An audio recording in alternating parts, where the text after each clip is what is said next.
Celle qui avait peur de rater.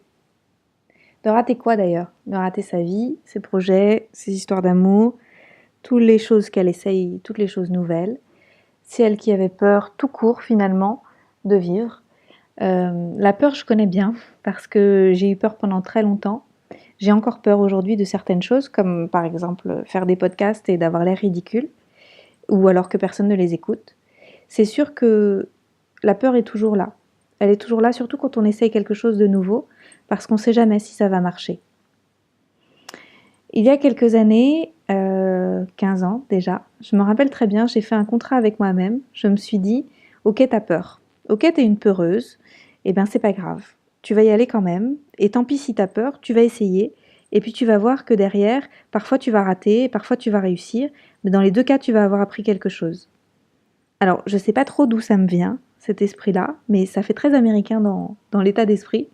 Mais j'y crois vraiment très fort. Par exemple, je me suis trompée si on peut dire ça comme ça, avec 2 aventures entrepreneuriales qui se sont bien plantées. J'ai perdu du temps, j'ai perdu de l'argent, j'ai perdu de l'énergie et je me suis bien plantée quand même. Mais à côté de ça, j'ai appris tellement de choses. C'est-à-dire que j'ai appris qu'il ne faut pas hésiter à essayer parce que derrière, en fait, c'est pas grave, on peut toujours réessayer. En fait, c'est pas comme si on avait une quantité limitée d'essais.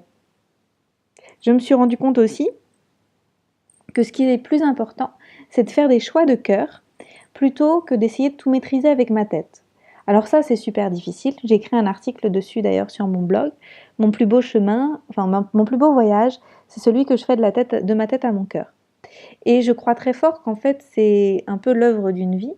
C'est-à-dire que la tête, elle nous aide à contrôler, elle nous aide à vraiment évaluer les choses. Est-ce que je vais être capable de faire ci, de faire ça dans telle circonstance? Est-ce que c'est pas trop dangereux de le faire dans ce monde-là? Et en même temps, c'est le cœur qui donne l'élan. C'est celui qui nous pousse à faire des choses qu'on n'a jamais tentées auparavant.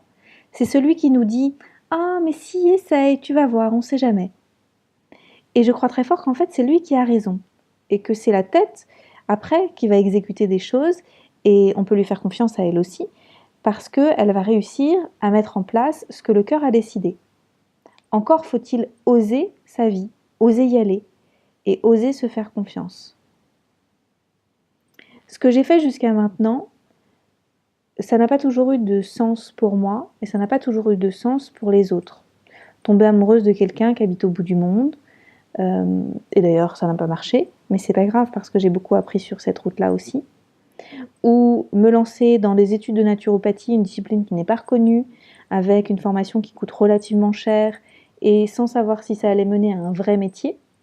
Aujourd'hui, je me rends compte que c'est un vrai métier, mais que ça ne suffit pas, et qu'il faut bien entendu beaucoup travailler, et aussi avoir plusieurs activités pour pouvoir en vivre décemment. Et en même temps, pour moi, je me rends compte aussi que c'est qu'une étape, en fait, et que derrière, il y aura certainement d'autres choses. Mais si je m'étais posé toutes ces questions auparavant, d'ailleurs, je me les suis posées, mais je ne les ai pas écoutées les réponses, parce que je pense que les réponses ne m'arrangeaient pas. Si j'avais trop écouté les réponses de ma tête, je ne me serais lancée dans rien du tout. Alors que aujourd'hui, je suis vraiment ravie de ce parcours qui est peu conventionnel, certes, mais qui est vraiment passionnant et qui est très très riche. Un parcours qui me fait du bien à mesure que j'apprends petit à petit à écouter l'amour au lieu de la peur. Parce qu'en fait, il n'y a que 2 moteurs, vraiment, je pense, que le moteur du cœur et le moteur de la tête et de la peur. Alors par où commencer? C'est pas forcément facile quand ça fait des années qu'on fonctionne avec sa tête. On peut commencer par des petites choses, le choix d'un week-end, le choix d'une activité extra-professionnelle, quelque chose de l'ordre du loisir, ou choisir de prendre cette route plutôt qu'une autre. Même si la tête dit mais non, ce chemin est pourtant plus court, c'est pas grave. Peut-être que cette autre route, la nouvelle route qu'on va prendre, elle sera beaucoup plus magique. Peut-être que sur cette autre route, on va croiser quelqu'un qu'on n'avait pas vu depuis très longtemps et que ça va nous faire très plaisir. En tout cas, le cœur sait et il faut y aller sans avoir peur de l'écouter. Alors sinon, ce qu'on peut faire, si on a quand même peur de l'écouter, on peut lui dire, lui murmurer, je sais que tu as peur, mais on va y aller quand même. Je ne peux pas t'assurer que tout va bien se passer, mais on va quand même essayer. Moi, je le fais beaucoup en EFT.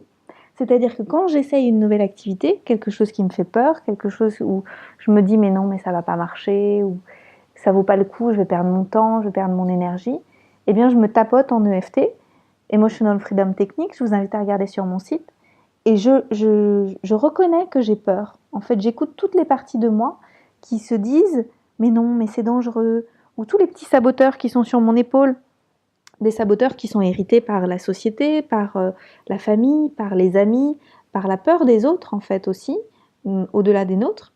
Et je les écoute un par un et je leur dis, je t'ai entendu, mais néanmoins, on va quand même y aller. Et vous, savez-vous écouter vos petits saboteurs?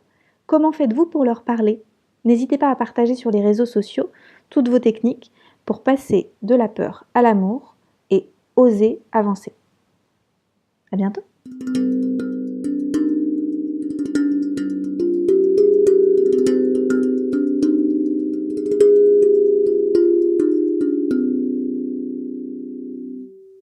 Je suis Anne-Claire Méret, curieuse de pratiques de santé naturelle, de techniques de gestion émotionnelle, auteure de plusieurs livres. Je suis aussi une exploratrice de cœur, avide de voyages découvertes. Vous pouvez me suivre sur mon blog, anneclairemeret.com, mais aussi sur Facebook et surtout sur Instagram où je partage beaucoup.